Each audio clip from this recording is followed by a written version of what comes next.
नमस्कार दोस्तों, मेरा नाम है डॉक्टर केदार पाटिल। मैं एक हर्निया स्पेशलिस्ट हूँ। पुणे और सांगली में महाराष्ट्र में प्रैक्टिस करता हूँ। तो इस वीडियो में हम जानेंगे कि हर्निया दोबारा ना हो, इसके लिए आपने कौन सी सावधानियाँ बरतनी ज़रूरी है।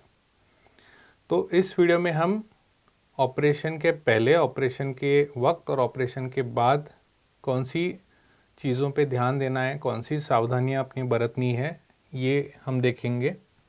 हम इसमें ये भी देखेंगे कि जिन वजहों से हर्निया हुआ है उन वजहों का इलाज किस तरीके से करना ज़रूरी है।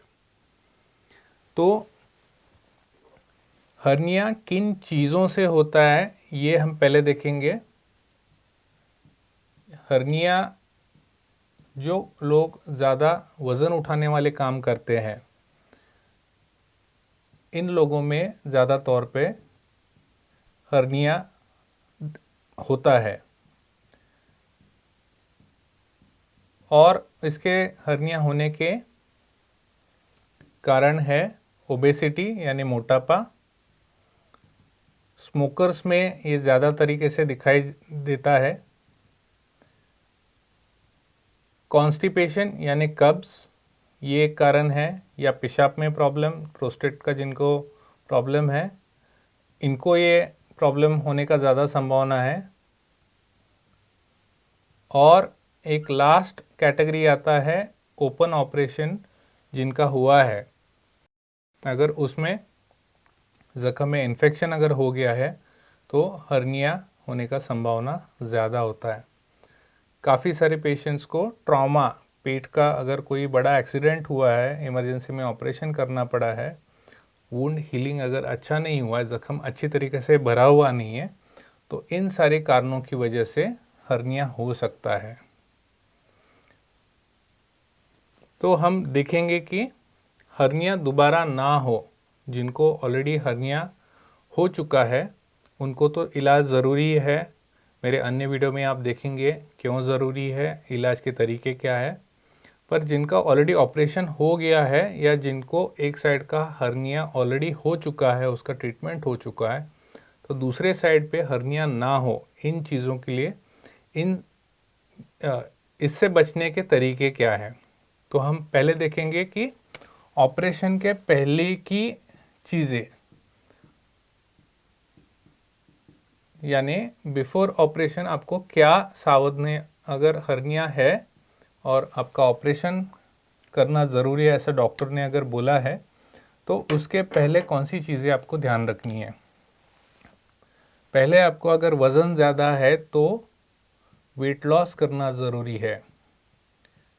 ये अंडर मेडिकल सुपरविज़न करना ज़रूरी है, क्योंकि अगर आप वेट्स उठा के ज़्यादा स्ट्रेनस एक्सरसाइज अगर करते हैं तो हर्निया का साइज़ बढ़ सकता है। तो ये डॉक्टर्स के सुपरविज़न के अंडर वेट लॉस करना ज़रूरी है। अगर आप स्मोकिंग करते हैं तो स्मोकिंग क्विट करना ज़रूरी है।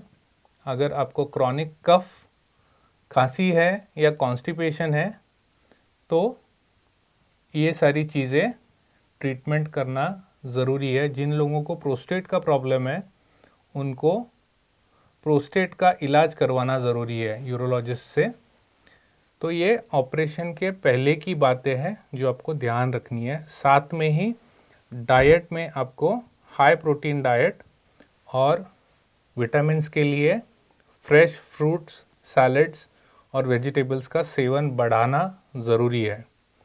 तो ये सारी चीज़ें हो गए ऑपरेशन के पहले। इसके साथ ही हम देखेंगे कि ऑपरेशन के बाद या हॉस्पिटलाइजेशन में आपको कौन सी चीज़ों ध्यान रखनी है। तो अगर ऑपरेशन हुआ है और हॉस्पिटलाइजेशन में आप अगर हॉस्पिटल में हैं तो ऑपरेशन के बाद आपको डीप ब्रीदिंग एक्सरसाइजेस करने हैं जिससे खांसी प्रिवेंट हो सकती है। स्पायरोमीटर एक मशीन है जिससे ये सारी चीज़ें, डीप ब्रीदिंग आप आसानी से कर सकते हैं, खांसी प्रिवेंट हो सकती है। साथ ही कॉन्स्टिपेशन अगर होने का संभावना है तो लैक्सेटिव्स या मेडिसिन्स लेना ज़रूरी है। ज़रूरी है कि आप अगर जब उठ रहे हैं बेड से तो साइड में टर्न होके उठे, ना कि पेट के बल उठे। बेड से डायरेक्टली आप ना उठे, साइड में टर्न होके उठे और डॉक्टर ने जो सलाह दी है उसका फॉलो अप रखें। और जनरली 7वें दिन या 10वें दिन आपको ऑपरेशन के बाद हॉस्पिटल में दोबारा बुलाया जाता है डिस्चार्ज के बाद टाँके निकलवाने के लिए, तो उसी डॉक्टर से आप फॉलो अप लीजिए। तो ये हो गए ऑपरेशन के पहले और ऑपरेशन के दरमियान सावधानियाँ जो आपको बरतनी है। तो हमने देखा हॉस्पिटल ऑपरेशन के पहले और ऑपरेशन के पीरियड के दरमियान आपको क्या करना है। ऑपरेशन होने के बाद, डिस्चार्ज के बाद आपको आपकी जो मेडिसिन्स है, डायबिटीज़ की अगर है तो वो कंटिन्यू करनी है। आपको स्टीम लेनी है जिससे खांसी ना हो। आपको अगर डॉक्टरों ने एब्डोमिनल बेल्ट बोला है, एब्डोमिनल बेल्ट का यूज़ इसीलिए किया जाता है कि आपको ध्यान रहे कि आपका पेट का ऑपरेशन हुआ है, आप सडनली आगे ना झुके, वज़न ना उठाए। तो ये बेल्ट आप लेट के लगाना है आपको, और उठ के जब चल रहे तो रखना है। रात को सोते वक्त आप ये बेल्ट निकाल सकते हैं। आपको अगर कॉन्स्टिपेशन, खांसी, बुखार या उल्टी या पेशाब की प्रॉब्लम्स,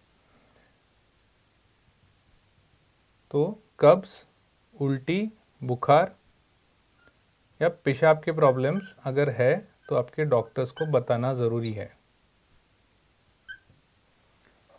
ये सारी चीज़ें तो ज़रूरी है, पर अंत में मैं एक ज़रूरी बात बताना चाहता हूँ कि हर्निया का अगर आपका डायग्नोसिस या निदान हुआ है तो ये बीमारी टाइम के साथ, वक्त के साथ बढ़ती जाती है।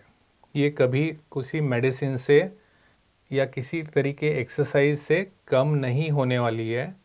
इसका टाइमली इलाज उचित डॉक्टर, उचित हॉस्पिटल्स में करना ज़रूरी है, जहाँ पे आपका ऑपरेशन आपके प्रकृति एवं हर्निया के साइज़ के हिसाब से योग्य ऑपरेशन योग्य डॉक्टर द्वारा करना ज़रूरी है।